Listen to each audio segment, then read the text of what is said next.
আসসালামু আলাইকুম। অনেক দিন পরে আমি আবার ক্লাস নিচ্ছি। দেশের অবস্থা কিন্তু এখন মোটামুটি অনেক খারাপের দিকে গেছিল। আমরা এই টাইমে মানে সবারই মন মেজাজ কিন্তু ভালো ছিল না। কিন্তু আমাদের করার কিছু নেই। আমাদের আবার ব্যাক করতে হবে আমাদের নরমাল লাইফে। পড়াশোনা শুরু করতে হবে। তো তাহলে চলো আজকে ক্লাসে ব্যাক করি। আমরা আমাদের যে লাস্ট ক্লাসে পড়ছিলাম যে লোহিত রক্তকণিকা সম্পর্কে আমরা একটা মানে বিশদ ধারণা নিছিলাম। লোহিত রক্তকণিকার যে রিলেটেড যে আমাদের কিছু ডিজিজ আছে ওই ডিজিজ গুলা কিন্তু আমাদের পড়া হয় নাই। ওই ডিজিজ গুলা আজকে আমরা আলোচনা করি। দেখো ফার্স্টে লোহিত রক্তকণিকার কথা যদি আসে, ফার্স্টে আমাদের আসে অ্যানিমিয়ার কথা। অ্যানিমিয়ার সাথে কিন্তু আমরা সবাই পরিচিত। অ্যানিমিয়া কি মানে যদি কারো বডিতে পেল ডিসকালারেশন হয়, তার স্কিন, তার মিউকাস মেমব্রেন, তারপর হচ্ছে আমাদের চোখের যে কনজাক্টিভা আছে সেটা যদি দেখা যায়, ওইখানে যদি পেল ডিসকালারেশন মানে হচ্ছে আমার যদি মানে একদম সাদা সাদা বর্ণ হয়ে যায়, ফ্যাকাশে বর্ণ হয়ে যায় কারো শরীর, তাহলে তাকে আমরা বলি অ্যানিমিয়া। মানে কি তার বডিতে কি হিমোগ্লোবিনের পরিমাণ বা লোহিত রক্তকণিকার পরিমাণ কি তুলনামূলকভাবে কমে যায়, তখন আমরা তাকে বলি কি অ্যানিমিয়া। প্রায় 25% এর মতো কি হয় আমাদের এই লোহিত রক্তকণিকার পরিমাণটা কমে যায়। এখন এই অ্যানিমিয়াটা আসলে কেন হয়? দেখো আমাদের জানি যে আমাদের রেড বোন মেরু থেকে কি আমাদের লোহিত রক্তকণিকা ম্যাচিউর অবস্থায় যখন আমরা একদম আফটার বার্থ থেকে তখন কিন্তু তৈরি হয় আমাদের রেড বোন মেরু থেকে। সো রেড বোন মেরু থেকে যদি মেনলি তৈরি হয়, সো কোনো কারণে যদি এই যে রেড বোন মেরু আছে, এই রেড বোন মেরু এই রেড বোন মেরু যদি কোনো কারণে কি হয় আমার ক্ষতিগ্রস্ত হয়, ক্ষতিগ্রস্ত হলে সেখানে যে স্টেম সেল গুলো আছে সেগুলো কি আর আমার ব্লাড সেল প্রোডাকশন করতে পারবে না। আবার কোনো কারণে দেখো যদি আমরা জানি যে 120 দিন পরে কি লোহিত রক্তকণিকা কি ধ্বংস হয়ে যায়। সো লোহিত রক্তকণিকা ধ্বংসের স্থান কোনগুলো পড়ছিলাম যে যকৃৎ, তারপরে হচ্ছে আমার প্লীহাকে কি লোহিত রক্তকণিকার কবরস্থান বলা হয়। সো যখন তোমার প্রোডাকশনের তুলনায় ডিস্ট্রাকশন মানে ডিস্ট্রয় বেশি হবে, তখন কিন্তু কি আমার বডিতে লোহিত রক্তকণিকা মানে পরিমাণটা কি কমে যাবে, আবার এখানে আমার অ্যানিমিয়া হতে পারে। আবার কি হতে পারে কখনো কখনো যে হিমোগ্লোবিনের যে মানে হিমোগ্লোবিন গঠিত হওয়ার মধ্যে অ্যালটারেশন হতে পারে, এগুলোর কারণে আমার অ্যানিমিয়া হয়। এখন দেখো অ্যানিমিয়া হলে কিন্তু আমাদের কিরকম কালার হবে আমাদের বডি? পেল ডিসকালারেশন মানে ডিসকালারেশন। পেল ডিসকালারেশন মানে কি এই যে ফ্যাকাশে হয়ে যাওয়া। সো আমার অ্যানিমিয়া নিয়ে মোটামুটি এতটুকু জানলেই তোমাদের হবে। এখন আরেকটা রোগ আছে যার নাম হচ্ছে জন্ডিস।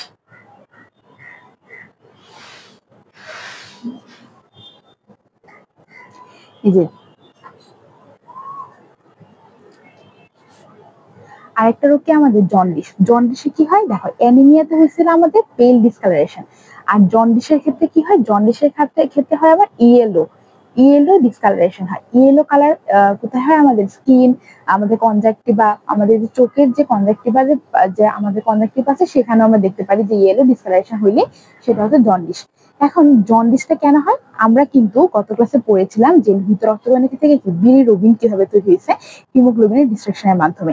এই বিলিরুবিন কি হয় লাস্ট স্টেজে গিয়ে, বিলিরুবিনটা কি একটা রঞ্জক পদার্থ যেটা কিন্তু আমাদের বডি থেকে বের হয়ে চলে যায় আমাদের লার্জ ইন্টেস্টাইন, তারপরে আবার বাইল আছে, তারপরে আবার আমাদের কি আছে যে কিডনি আছে, তার মানে ইউরিনের মাধ্যমে বের হয়ে চলে যায়। কিন্তু কোনো কারণে যদি তোমার বডিতে এই বিলিরুবিনের পরিমাণ যদি অনেক বেশি বেড়ে যায়, তাহলে কিন্তু এই ইয়েলো ডিসকালারেশন হয়। কারণ আমরা জানি বিলিরুবিনের কালার হচ্ছে কি ইয়েলো কালার।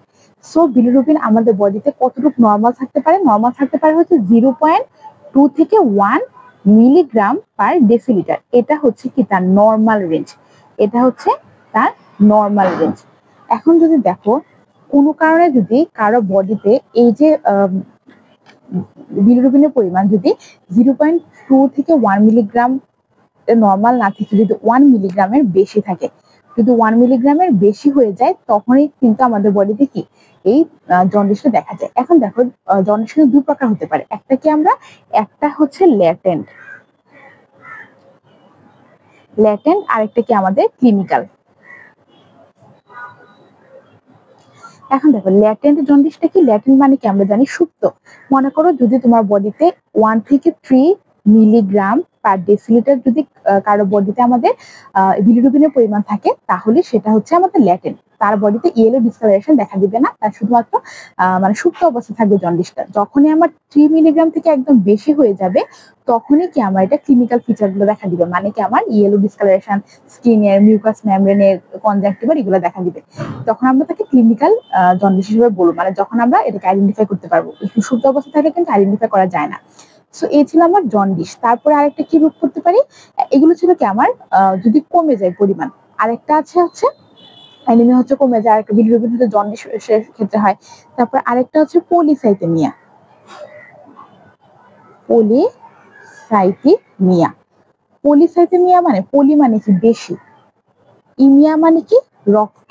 তাহলে কি হচ্ছে পলিসাইথেমিয়া মানে রক্তের মধ্যে কি আমার এই যে লোহিত রক্তকণিকাটা বেশি, কত 65 লাখের থেকে বেশি হয়।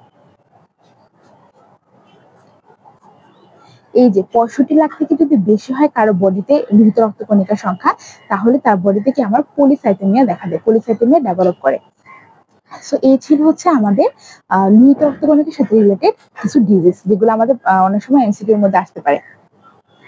তো চলো এখন আমরা আলোচনা শুরু করি কি নিয়ে, আলোচনা শুরু করি আমাদের ডব্লিউবিসি নিয়ে। দেখো ডব্লিউবিসি কি, ডব্লিউবিসি কি হোয়াইট ব্লাড সেল বা শ্বেত রক্তকণিকা। এই যে হোয়াইট ব্লাড সেল বা শ্বেত রক্তকণিকা, আমরা যখন রক্তকণিকা আলোচনা করছিলাম তখন দেখছিলাম যেটা দুই প্রকার, একটা হচ্ছে দানাদার, আরেকটা কি আমার দানাবিহীন। দানাদার আরেকটা দানাবিহীন। এখন দেখো এই যে ডব্লিউবিসিটা দানাদার দানাবিহীন, এখন এই যে ডব্লিউবিসিটা মেনলি কোথা থেকে তৈরি হয়, এই ডব্লিউবিসিটা মেনলি আমার তৈরি হয় হচ্ছে কিছু পরিমাণ তৈরি হয় আমার রেড বোন মেরু,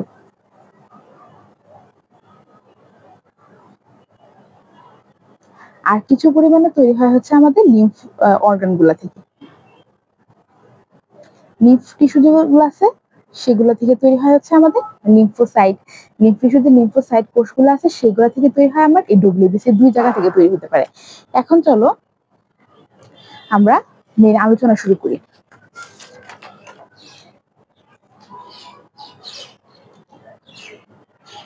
দেখো ফার্স্টে আমরা পড়ছি যে লোহিত রক্তকণিকার প্রকারভেদের, আমরা যখন শ্বেত রক্তকণিকার প্রকারভেদের মধ্যে পড়বো তখন কি আমরা দানাবিহীন দানাদার। সো আমি প্রথমে দানাবিহীন গুলা নিয়ে আলোচনা করি। দানাবিহীন বা অ্যাগ্রানুলোসাইট। অ্যাগ্রানুলোসাইটের ফার্স্টে কি আসে আমার লিম্ফোসাইট।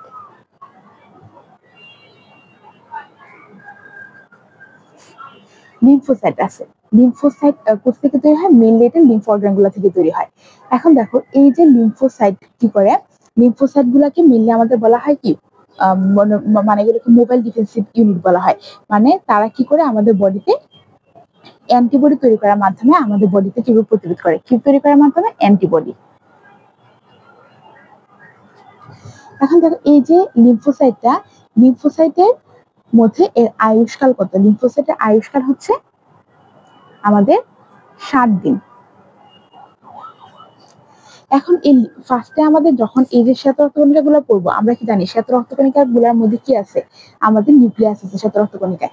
সো আমাদের নিউক্লিয়াসের আকৃতি গুলো জানতে হবে। যদি আমরা লিম্ফোসাইট বলি তা দেখো লিম্ফোসাইটের নিউক্লিয়াসটা কি হবে, একদম বড় হবে পুরোটা অংশ জুড়ে। এই চিত্রগুলোতে কিন্তু আমাদের এমসিকিউ আসে। দেখো এটা কি আমাদের নিউক্লিয়াস, এই যে চিত্রগুলো দেওয়া থাকে বলে এটা নিচে নিচে কোনটি লিম্ফোসাইট বা নিচে কোনটি মনোসাইট। সো এই যে শ্বেত রক্তকণিকার মধ্যে যেটা লিম্ফোসাইট আছে তার যে নিউক্লিয়াসটা, তার নিউক্লিয়াস যেটা, তার নিউক্লিয়াস হচ্ছে আমার গোলাকার, গোলাকার হচ্ছে অখণ্ডায়িত। এখানে নিউক্লিয়াসটা কি কিন্তু আমার অখণ্ডিত। শুধুমাত্র আমরা খণ্ডিত নিউক্লিয়াস পাবো হচ্ছে আমাদের দানাদার যে দানাদার যে শ্বেত রক্তকণিকা আছে সেগুলোর মধ্যে, কিন্তু অখণ্ডিত নিউক্লিয়াস থাকবে আমাদের অদানাদার গুলোর মধ্যে। এখন দেখো এই যে লিম্ফোসাইটটা আছে সেটা আমাদের মেইনলি কি বললাম যে লিম্ফ অর্গান গুলোর মধ্যে তৈরি হবে। এটা আবার 3 প্রকার, লিম্ফোসাইটকে আমরা 3 ভাগে ভাগ করতে পারি। সেটা কি আমাদের টি লিম্ফোসাইট, তারপরে হচ্ছে আমাদের বি লিম্ফোসাইট, আর একটা হচ্ছে আমাদের এনকে সেল, মানে হচ্ছে ন্যাচারাল কিলার সেল। এখন দেখো এই যে টি লিম্ফোসাইট নিয়ে ফার্স্টে কথা বলি। টি লিম্ফোসাইট গুলোকে আবার তোমার ভাগ করা যায়। ভাগ করা যায় কি হবে? হেল্পার টি লিম্ফোসাইট, তারপর হচ্ছে আমার কি সাইটোটক্সিক, আরেকটা কি আমার সাইটোটক্সিক, আরেকটা হচ্ছে আমার সাপ্রেসর, আরেকটা হচ্ছে মেমোরি। এই হচ্ছে আমার টি লিম্ফোসাইট গুলোকে ভাগ করা যায়। আমাদের কিন্তু যে প্রতিরক্ষা যে অধ্যায় আছে সেখানে কিন্তু আমার বিশদভাবে আলোচনা করা আছে এই বিষয়গুলো নিয়ে। সো এখন দেখো এই যে টি লিম্ফোসাইট গুলোর মধ্যে আমরা 4 প্রকারে পেলাম। এখন এই টি লিম্ফোসাইটটা কোথায় তৈরি হয়, এগুলো মেইনলি কোথায় তৈরি হয় সেটা আমাদেরকে দেখতে হবে। এই যে টি লিম্ফোসাইট আমরা জানি যে আমাদের যে লিম্ফ অর্গান গুলা কি কি আছে, লিম্ফ অর্গান গুলো মেইনলি আছে থাইমাস, প্লিহা, এইগুলো হচ্ছে আমাদের লিম্ফ অর্গান। তো এই টি লিম্ফোসাইটটা কি হবে, সেটা আমার থাইমাসে গিয়ে ম্যাচিউর হবে। এই এই এই টি লিম্ফোসাইটটা কি হয় আমাদের, এই যে ডিউরিং আমাদের যখন আমাদের বার্থের আগে আবার বার্থের কিছু মাস পরে সেখানে এই টি লিম্ফোসাইটটা এই যে থাইমাসে গিয়ে ম্যাচুরেশন হয়, থাইমাসে গিয়ে সে কি পরিপূর্ণ একটা টি লিম্ফোসাইটে পরিণত হয়। সো তার উৎপত্তিস্থল কোথায় আমরা বলবো হচ্ছে থাইমাস। এখন দেখো এই যে টি লিম্ফোসাইটটা কি করে আমাদের একদম এখানে জমা থাকে, থাইমাসের মধ্যে জমা থাকে। তারপরে এটা যখন প্রয়োজন হয় তখন কি হয়, বিভিন্ন অঙ্গে গিয়ে সে মাইগ্রেট করে মানে এক স্থান থেকে অন্য স্থানে যাওয়া। কোন কোন অঙ্গে গিয়ে মাইগ্রেট করে, যেমন লিম্ফ নোড, বোন মেরো, জিআইটি, ওইখানে গিয়ে আমার মাইগ্রেট করে যখন আমার প্রয়োজন হয়। আর কিছু পর্যন্ত কিন্তু এখানে জমা থাকে। এখন দেখো হেল্পার টি সেল, হেল্পার টি সেল মানে কি, হেল্পার টি সেল, হেল্প কথার মধ্যে হেল্প আছে মানে কি সে হেল্প করবে, সে কারো কাজের মধ্যে অবশ্যই হেল্প করবে, মানে অন্যান্য যে টি সেল গুলো আছে সেগুলা কাজে হেল্প করবে, তার কাজই হচ্ছে হেল্প করা। সো দেখো আরেকটা হচ্ছে কি সাইটোটক্সিক টি সেল। সাইটোটক্সিক টি সেলটা কি আসলে, এই যে সাইটোটক্সিক টি সেলটা হচ্ছে আমার মেইনলি সাইটোটক্সিক, মানে সাইট মানে কি আমার সেল, টক্সিক মানে টক্সিক উপাদান, মানে যে টক্সিক উপাদানের উপরে কাজ করবে সে কি করবে, টক্সিক উপাদান মানে ফরেন পার্টিকেল গুলোকে ধ্বংস করবে। আর সাপ্রেসর মানে কি, সাপ্রেসর মানে কোনো কিছু সাপ্রেস মানে দমন করে রাখা, সে কি করবে যে অন্যান্য যে সাইটোটক্সিক টি সেল আছে, হেল্পার সেল আছে, এই দুইটা কাজকে কি সে সাপ্রেস করে রাখবে। আর এই মেমোরি যে সেলটা সেটা হচ্ছে অনেক বেশি ইন্টারেস্টিং। মেমোরি কি, মনে করো আমাদের বডি কোনো একটা ব্যাকটেরিয়া বা কোনো একটা ভাইরাস দ্বারা আক্রান্ত হয়েছে, এগুলোকে একটা অ্যান্টিজেন, ব্যাকটেরিয়া ভাইরাস গুলোকে একটা অ্যান্টিজেন বলা হয়। সো এই আমাদের বডিতে কি থাকে, আমাদের বডি থেকে হচ্ছে অ্যান্টিবডি তৈরি হয়। সো ওই যে অ্যান্টিজেন গুলো আমাদেরকে আক্রমণ করলো, আক্রমণ করার ফলে কি আমাদের বডি অ্যান্টিবডি তৈরি করার মাধ্যমে সেগুলো ধ্বংস করে দিয়েছে। কিন্তু কিছু কিছু সেল আছে এই যে সে কিন্তু মনে রেখে দেয় যে কোন ব্যাকটেরিয়া বা ভাইরাস আমাদেরকে আক্রমণ করছিল। সো ওই যে মনে রেখে কি করে, পরবর্তীতে সে এই ব্যাকটেরিয়া ভাইরাসের যদি আমাদেরকে আবার আক্রমণ করে তখন সে আবার অ্যান্টিবডির মাধ্যমে এই যে এই মেমোরি সেলটা কি হয়, সে তখন মেমোরি সেলটা আবার আমাদের সাইটোটক্সিক টি সেল বা অন্য কোনো লিম্ফোসাইটে পরিণত হয়ে সে অ্যান্টিবডি তৈরি করার মাধ্যমে তাকে ধ্বংস করে দেয়, মানে সে মনে রেখে দেয় যে আমাকে সে আগে আক্রমণ করছিল। এটা হচ্ছে মেনলি তার কাজ। এখন আসো আমরা পড়ি হচ্ছে বি লিম্ফোসাইট। বি লিম্ফোসাইট থেকে মেনলি পরে আমার কি তৈরি হয়, প্লাজমা তৈরি হয়, প্লাজমা সেল তৈরি হয়। এই প্লাজমা সেল তৈরি হয় আর এই প্লাজমা সেল থেকে পরে আমাদের অ্যান্টিবডি তৈরি হয়। মেনলি আমাদের লিম্ফোসাইটের সার্বজনীন কাজ বলতে আমরা যাবো যে অ্যান্টিবডি তৈরি করার মাধ্যমে, এই অ্যান্টিবডিটা মেনলি তৈরি করা হচ্ছে আমাদের এই বি লিম্ফোসাইটটা। আর এই ন্যাচারাল যে কিলার সেল কি করে, মানে সে একটা বিশেষ ধরনের সতর্ক কণিকা, সে কি করে আমাদের মধ্যে কোনো ধরনের ভাইরাসের যদি আক্রমণ করে সে কিন্তু দ্রুত সাড়া প্রদান করতে পারে। তো সব ভাইরাস আক্রমণ করে দ্রুত সাড়া প্রদান করে কি, এই অ্যান্টি সেল বা ন্যাচারাল কিলার সেল। এখন দেখো এই ছিল আমার লিম্ফোসাইট গুলোর পরিচিতি। এখন আমরা আলোচনা করব হচ্ছে মনোসাইটকে নিয়ে চলো বিস্তারিত আলোচনা করা যাক। মনোসাইট কি একটা অদানাদার শ্বেতরক্ত কণিকা।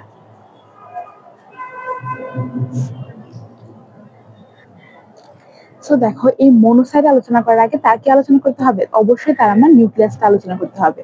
মনোসাইটের নিউক্লিয়াসটা কিরকম থাকে, মনোসাইটের নিউক্লিয়াসটা থাকবে এরকম কিডনি শেপ, মনোসাইটের নিউক্লিয়াস থাকবে kidney shape. So kidney shape nucleus তোমরা যেখানে পাবা তাকে মনে রাখবো হচ্ছে সে কি মনোসাইট।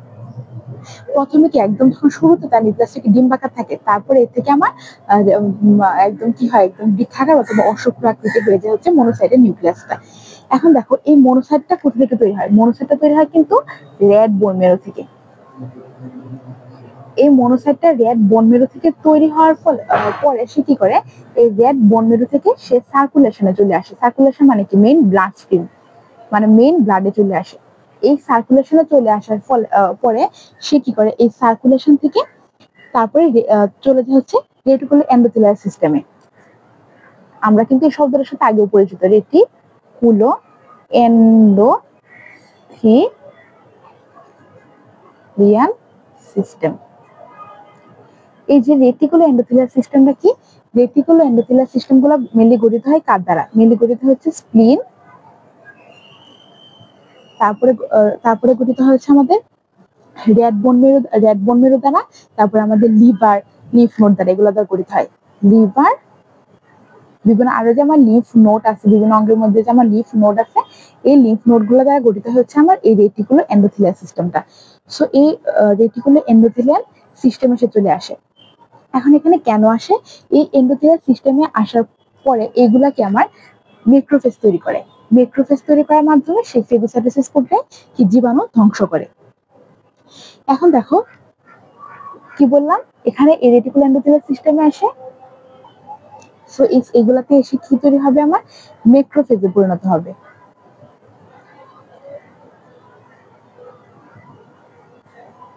এই মেক্রোফেজ গুলো কি করবে, আমার ফেগোসাইটোসিস করবে। ফেগোসাইটোসিসের মাধ্যমে কি আমার জীবাণুকে ধ্বংস করবে। এখন আসো বিভিন্ন অঙ্গের মধ্যে যাওয়ার পরে আমার এই যে মেক্রোফেজ গুলো বিভিন্ন নাম ধারণ করে। ফার্স্টে দেখো, এই যে মেক্রোফেজ গুলো কিন্তু দুই ধরনের হতে পারে, একটা হচ্ছে আমার ফিক্সড, আর একটা হচ্ছে কি মোবাইল। মানে কোনো একটা অঙ্গের সাথে যদি অ্যাটাচ থাকে তাহলে তাকে বলে ফিক্সড, আর যদি সে ওই অ্যাটাচমেন্ট থেকে বের হয়ে এসে, মানে কোনো একটা ব্যাকটেরিয়া আক্রমণ করলো, তার যে একটা কেমোটেক্সিসের মাধ্যমে, মানে হচ্ছে তার বডিতে যে রাসায়নিক পদার্থটা আছে তার মাধ্যমে সে বাইরে বের হয়ে আসে। সো এরকম অবস্থাকে বলা হচ্ছে মোবাইল, তাকে বলা হচ্ছে মোবাইল মেক্রোফেজ। আর যেটা ফিক্সড অবস্থা থাকবে তাকে বলা হচ্ছে ফিক্সড। এখন বিভিন্ন অঙ্গের মধ্যে যাওয়ার ফলে এই টিস্যু মেক্রোফেজ গুলো বিভিন্ন নাম ধারণ করে। সো আমরা দেখি যে কোনটায় কি কি নাম ধারণ করছে। দেখো ফার্স্টে আমাদের যদি লিফ নোড, যেমন হচ্ছে লিফ স্প্লিন কিন্তু একটা লিফ নোড। সো দেখো এগুলো কিন্তু খুব ইম্পর্টেন্ট, লিফ নোড, স্প্লিন, তারপরে কি আমার বোন মেরু, এগুলাতে আমাদের মেক্রোফেজের নাম হচ্ছে টিস্যু মেক্রোফেজ।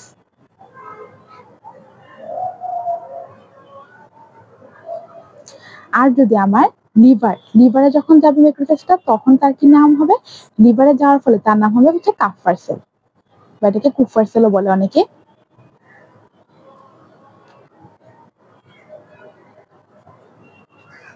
তারপরে মনে করো, ধরো এখানে এটা স্পষ্ট হয় নাই, এটা হচ্ছে এরকম বানানটা,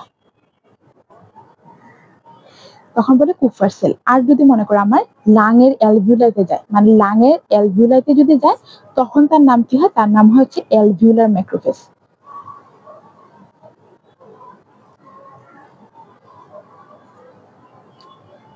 অ্যালভিউলার ম্যাক্রোফেজ। আর যদি সে যায় হচ্ছে আমাদের ব্রেইনে যদি যায়, ব্রেনের ক্ষেত্রে তার নাম কি হবে, ব্রেনের ক্ষেত্রে নাম হচ্ছে মাইক্রোগ্লিয়া।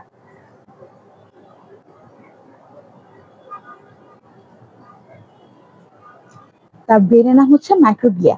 আর একটা আছে আমার, যদি আমার সাবকিউটেনিয়াস টিস্যুতে যায়, মানে তোমার সাবকিউটেনিয়াস টিস্যু মানে আমাদের ত্বকের মধ্যে যে মেক্রোফেজটা আছে তার নাম কি দেখি। সাবকিউটেনিয়াস মানে হচ্ছে ত্বক, মানে কিউটিন মানে হচ্ছে ত্বক, আর সাব মানে হচ্ছে একদম ত্বকের নিচে। যদি আমার সাবকিউটেনিয়াস টিস্যুতে হয় বা ত্বকে, তখন এটাকে বলা হয় কি আমার হিস্টোসাইট।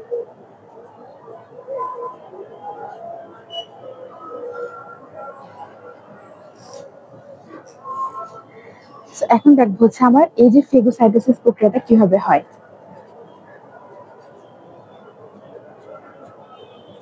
এই ফেগোসাইটোসিস প্রক্রিয়াটা কিভাবে হয় চলো সেটা দেখি। এই ফেগোসাইটোসিস প্রক্রিয়াটা দেখার জন্য ফার্স্টে চলো আমরা একটা চিত্র অঙ্কন করি।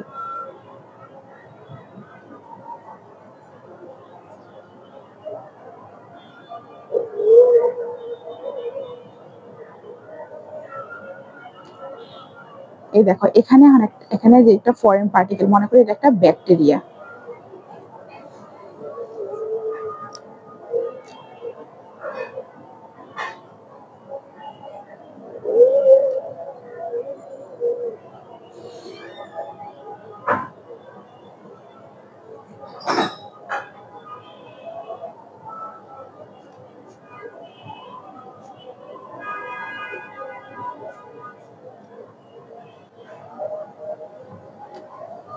দেখো আমার মেনলি ফেগোসাইটোসিস প্রক্রিয়া কিরকম হয়, এই যে এই পুরো একটা সেল হচ্ছে আমার কি একটা ম্যাক্রোফেজ সেল।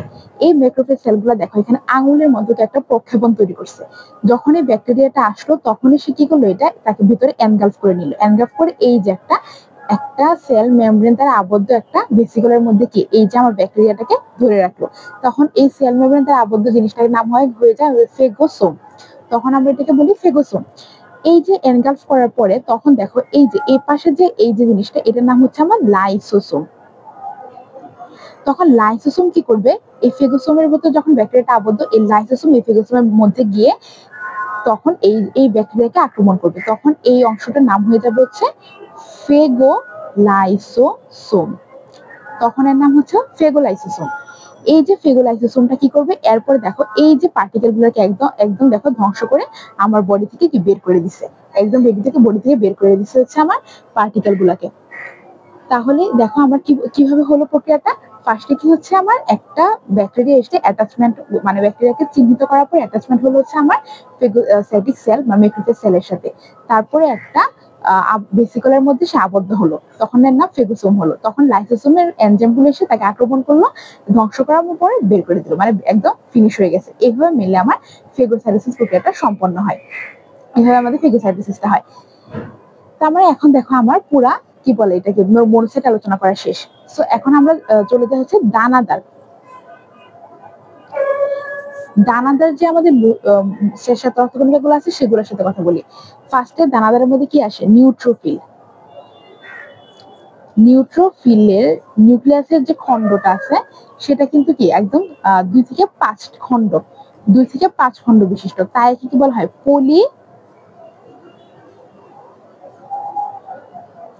পলিমরফোনিউক্লিয়াস।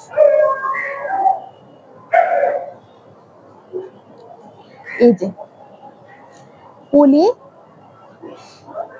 এখানে দাঁড়াও আরেকটা কালি দিয়ে লিখিটা স্পষ্ট হচ্ছে না। সো এর নাম কি হয়ে যায় আমার পলিমরফোনিউক্লিয়াস। তখন আমাদের পলিমরফোনিউক্লিয়াস, পলি মানে কি অনেক, মরফোনিউক্লিয়াস মানে তার অনেকগুলা খণ্ড বিশিষ্ট নিউক্লিয়াস হয়ে যায়। তখন নিউট্রোফিলকে বলা হয় পলিমরফোনিউক্লিয়াস। এর এই সিকিউরিটা কিন্তু একবার বোর্ড কোশ্চেনের মধ্যে আসলো যে নিজে কোনটি পলিমরফোনিউক্লিয়াস। দেখো এই যে নিউট্রোফিলটা কি, নিউট্রোফিলের সাইটোপ্লাজমে কি আমার দানা আছে, এই দানাগুলা চিহ্নিত করা হয় কি দ্বারা, লিশম্যান রঞ্জকে। লিশম্যান রঞ্জকের মাধ্যমে দানাগুলা কালার কিন্তু আমাদের চেক করা হয় যে কোনটা কোন কালার।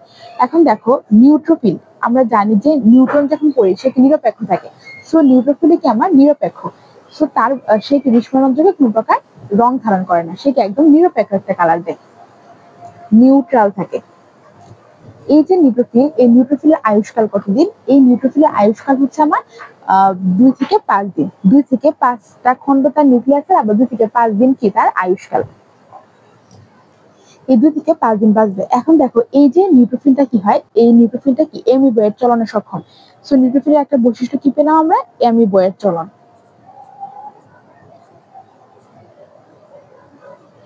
এখন আসো এই যে অ্যামিবয়েড চলনটা কি, অ্যামিবয়েড চলনটা আসলে কি বলে, আমাদের কিছু কিছু যে বৈশিষ্ট্য আছে যে নিউট্রোফিল বলো বা সাথে অনেকগুলো কিছু বৈশিষ্ট্য আছে, তার মধ্যে একটা হচ্ছে এই যে এই অ্যামিবয়েড চলনটা। সো এই যে নিউট্রোফিল গুলো কি করতে পারে, এরা অ্যামিবয়েড চলনের মাধ্যমে সংকুচিত হয়ে যে আমাদের ক্যাপিলারি বা কোষিজালিকার মধ্যে দিয়ে, কোষিজালিকার প্রাচীরগুলো কিন্তু একদম খুবই ছিদ্র এবং খুবই ক্ষুদ্র যে প্রাচীর, এর মধ্যে চলাচল করতে পারে। এই প্রক্রিয়াকে আমরা কি বলি, ডায়াপেডিসিস বলি। কি বলি আমরা, ডায়াপেডিসিস। ডায়াপেডিসিস। সো যদি ডায়াপেডিসিস আমরা কি বলবো, যে নিউট্রোফিল অ্যামিবয়েড চলনে সক্ষম, এই অ্যামিবয়েড চলনের মাধ্যমে সে কোষিজালিকা ক্ষুদ্র সংকুচিত হয়ে কোষিজালিকা ক্ষুদ্র প্রাচীর ভেদ করে যে চলাচল করে তাকে বলা হচ্ছে আমার ডায়াপেডিসিস। এটা কিন্তু আমার সংজ্ঞায় আসে, আবার বলে যে কোন মানে ডায়াপেডিসিস চলনে সক্ষম, আমরা কি বলবো, নিউট্রোফিল ডায়াপেডিসিস চলনে সক্ষম।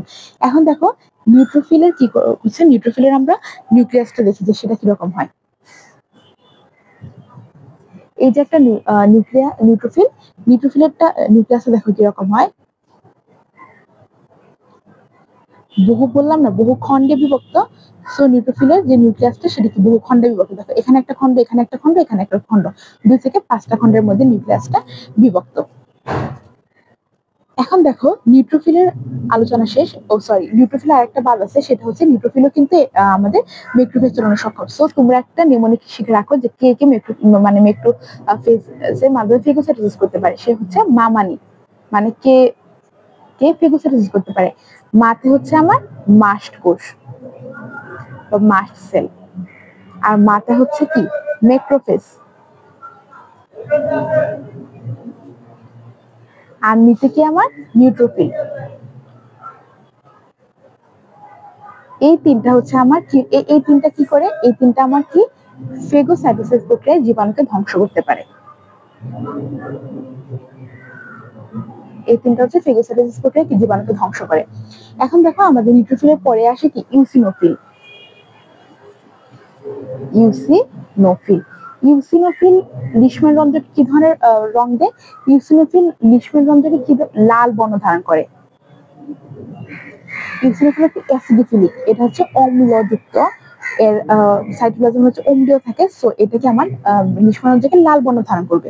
এখন দেখো এই যে ইউসিনোফিলের আয়ুষ্কাল কত? ইউসিনোফিলের আয়ুষ্কাল হচ্ছে আমার 8 থেকে 12 দিন।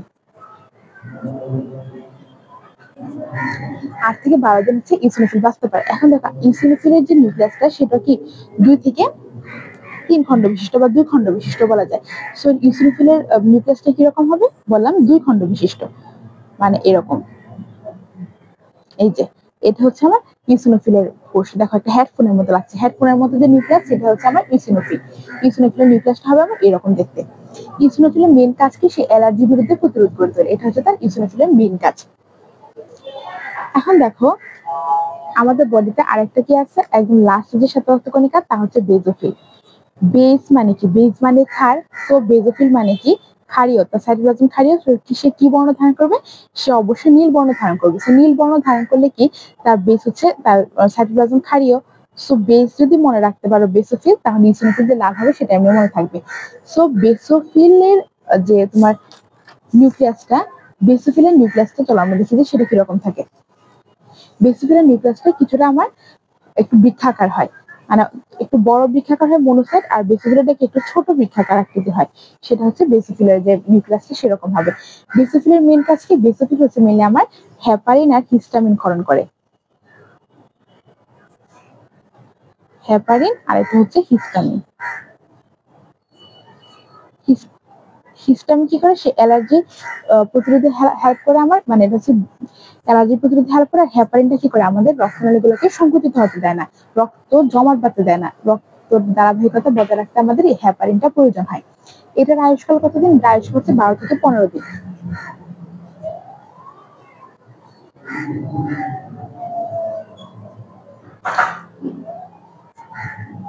12 থেকে 15 দিন হচ্ছে আমার বেসিক্যালি আয়ুষ্কাল। এখন দেখো পুরো আমাদের যত ধরনের শ্বেতরক্তকণিকা ছিল সব আলোচনা করা শেষ। এখন জাস্ট একটা চার্ট আলোচনা করবো। ওই চার্টের মাধ্যমে আমরা শিখবো যে কিভাবে যে একদম সুন্দরভাবে সবগুলো মনে রাখা যায়। তো এখন থেকে একটা চার্টের মাধ্যমে আমরা খুব ইজিলি সুন্দরভাবে মনে রাখতে পারবো যে আমাদের নিউক্লিয়াস বলো, তারপর হচ্ছে আমাদের শ্বেতরক্তকণিকা গুলো, বাকি সবগুলো অংশই মনে রাখা যাবে। দেখো একটা জিনিস এখানে, এখানে দেখো যে লিম্ফোসাইটের নিউক্লিয়াস কি অখণ্ড গোলাকার, তার আয়ুষ্কাল কতদিন? 7 দিন। তারপরে সংখ্যা কত? 1500 থেকে 2700 বা 20 থেকে 40%। কোথা থেকে তৈরি হয়? স্প্লিন, রেড বোন মেরু আর লিম্ফ টিস্যু থেকে। মনোসাইট কি নিউক্লিয়াস বৃক্ষাকার অথবা অশ্বক্ষুরাকৃতি, অখণ্ড নিউক্লিয়াস। আয়ুষ্কাল 2 থেকে 5 দিন। সংখ্যা কত? 300 থেকে 800 অথবা 2 থেকে 8%। সেম অর্গান থেকে তৈরি হয়। নিউট্রোফিল হচ্ছে আমার নিউট্রোফিল, ইউসিনোফিল, বেসোফিল সবগুলো রেড বোন মেরু থেকে তৈরি হয়। আর হচ্ছে এই নিউট্রোফিলের নিউক্লিয়াসটা কেমন? 2 থেকে 5 খণ্ড। আয়ুষ্কাল কত? 2 থেকে 5 দিন। আর 3 থেকে 5,000 থাকে, অথবা 40 থেকে 60%। তারপরে এই যে ইউসিনোফিলটা কি 2 থেকে 7 খণ্ড, 8 থেকে 12 দিন থাকে হচ্ছে তার আয়ুষ্কাল। 150 থেকে 400 হচ্ছে তার সংখ্যা, আর 2 থেকে 4% থাকে। সে বেসোফিল কি বৃক্ষাকার, 12 থেকে 15 দিন হচ্ছে তার আয়ুষ্কাল, 25 থেকে 200 হচ্ছে তার সংখ্যা, অথবা 0.5 থেকে 1%। মানে সবচেয়ে কম পরিমাণে থাকে কি বেসোফিলটা থাকে, সবচেয়ে কম পরিমাণে থাকে। তো দেখতে পাচ্ছ, এইভাবে যদি আমরা একটু বক্স করে মনে রাখি, বক্সগুলো যদি মনে রাখো তাহলে কিন্তু ইজিলি আমরা এইগুলো মনে রাখা, যেখান থেকে কিন্তু একটা এমসিকিউ প্রায় সময় আমাদের থাকে। এখন দেখো তাহলে আমরা এত কিছুর পরে শ্বেতরক্তকণিকার কাজ যদি একটু বর্ণনা করি, দেখো কাজ কিন্তু অলরেডি বর্ণনা করা শেষ। কিভাবে কাজ বর্ণনা করলাম? মেইনলি মনোসাইট আর লিম্ফোসাইট ফেগোসাইটোসিসের মাধ্যমে জীবাণু ধ্বংস করলো। আবার কি বি লিম্ফোসাইট অ্যান্টিবডি তৈরি করলো। তারপরে বেজোফিল কি হেপারিন ক্ষরণ করে, যার ফলে কি আমাদের যে রক্তকণিকাগুলা আমাদের ব্লাড ভেসেলের মধ্যে রক্তটা সুন্দরভাবে ধারাবাহিকভাবে বাহিত হতে পারে কোনো ধরনের বাধা প্রদান ছাড়াই। হিস্টামিন ক্ষরণ করে কি? হিস্টামিন ক্ষরণ করে হচ্ছে আমার বেজোফিল, যার ফলে রোগ প্রতিরোধ ক্ষমতা বাড়ায়। ইওসিনোফিল কি করে? সে অ্যালার্জির বিরুদ্ধে কাজ করে। দেখো এইভাবে কিন্তু একটা একটা করে যদি সবগুলা কাজ মনে রাখো তাহলে কিন্তু সব ইজিলি শ্বেত রক্তকণিকার কাজ আসলে পারা যায়। সো শ্বেত রক্তকণিকার সংখ্যা কত আমাদের বডিতে? আমাদের বডিতে হচ্ছে 4000 থেকে 11000 হচ্ছে 11000 মিলিমিটার কিউব, মানে হচ্ছে প্রতি ঘন মিলিমিটারে আমাদের বডিতে শ্বেত রক্তকণিকার সংখ্যা 4000 থেকে 11000 মিলিমিটার 11000। তাহলে দেখো এই যে শ্বেত রক্তকণিকা আর লোহিত রক্তকণিকার একটা অনুপাত আছে আমাদের বডিতে কি আরবিসি আর অনুপাত ডব্লিউবিসি যদি করি তাহলে অনুপাতটা দাঁড়ায় হচ্ছে 600:1, অথবা কোনো কোনো বইয়ে আছে আমার 700:1। এখন দেখো আমার কিন্তু আরবিসি আর ডব্লিউবিসি দেখবা যে এখানে আরবিসি আগে আছে নাকি ডব্লিউবিসি। যদি ডব্লিউবিসি আগে থাকো তাহলে 1:600 হইতো। এই যে এটা একটু খেয়াল রাখবা, আমরা কিন্তু না দেখে দাগায় শুরু করে দিই, এটা একটু খেয়াল রাখবা। সো আরেকটা হচ্ছে এখন আমরা যে এই রিলেটেড যে কিছু ধরনের ডিজিজ আছে ওই ডিজিজ গুলো পড়ি। আচ্ছা, ডিজিজ পড়ার আগে আমাদের জানতে হবে যে যেমন আমরা পড়ছিলাম কি রক্তকণিকা তৈরির প্রক্রিয়াকে বলে হিমোপোয়েসিস, লোহিত রক্তকণিকা তৈরির প্রক্রিয়া বলে ইরিথ্রোপয়েসিস। তাহলে শ্বেত রক্তকণিকা কি? লিউকোসাইট, আর একটা নাম হচ্ছে শ্বেত রক্তকণিকা লিউকোসাইট। সো শ্বেত রক্তকণিকা তৈরির প্রক্রিয়াকে কি বলা হয়? লিউকোপয়েসিস।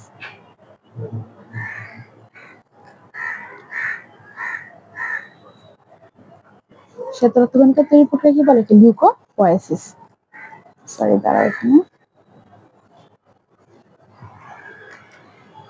লিউকোপয়েসিস হচ্ছে শ্বেত রক্তকণিকা তৈরির প্রক্রিয়াকে বলে আমরা বলবো লিউকোপয়েসিস। এখন দেখো তাহলে যদি আমরা লিম্ফোসাইট তৈরির প্রক্রিয়াকে বলি লিম্ফোপয়েসিস, তারপর গ্র্যানুলোসাইট গুলো তৈরির প্রক্রিয়াকে বলে গ্র্যানুলোপয়েসিস, এভাবে পয়েসিস যুক্ত করে শুধু নামগুলো করে দিব।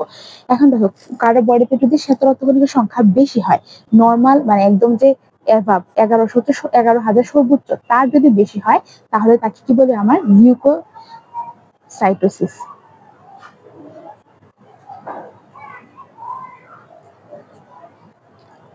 এটা হচ্ছে একদম যদি 11,000 থেকে বেশি, মানে একদম যে আপার লেভেল থেকে বেশি হলে। আর যদি কারো বডিতে আমার মানে একদম লোয়ার লেভেল 4,000, তার থেকে যদি কম হয় তাহলে তাকে কি বলে আমরা? লিউকোপেনিয়া।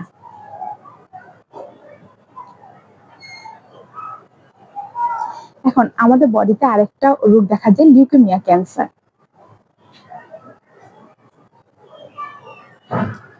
বডিতে দেখা যায় একটা খুবই বড় রোগ যেটা হচ্ছে লিউকেমিয়া ক্যান্সার। এই লিউকেমিয়া ক্যান্সারে কি হয়? এখানে আমাদের এই যে শ্বেত রক্তকণিকার সংখ্যা অস্বাভাবিক হারে বেড়ে যায়, জাস্ট শুধু অ্যাবাভ লেভেল ক্রস করে না, এটা একদম অস্বাভাবিক হারে বেড়ে যায় হচ্ছে আমাদের এই যে শ্বেত রক্তকণিকার সংখ্যা, সে বেড়ে গিয়ে আমাদের লোহিত রক্তকণিকা প্লাটিলেট সবগুলোকে ধ্বংস করা শুরু করে দেয়, মানে একদম ব্লাড সেলগুলো সবগুলা ব্লাড সেলকে ধ্বংস করে দেয়। তখন আমাদের এই পরিস্থিতিকে বলা হয় আমাদের লিউকোমিয়া। সো লিউকোমিয়া কাকে বলবে? লিউকোমিয়া হচ্ছে আমাদের এক ধরনের ব্লাড ক্যান্সার।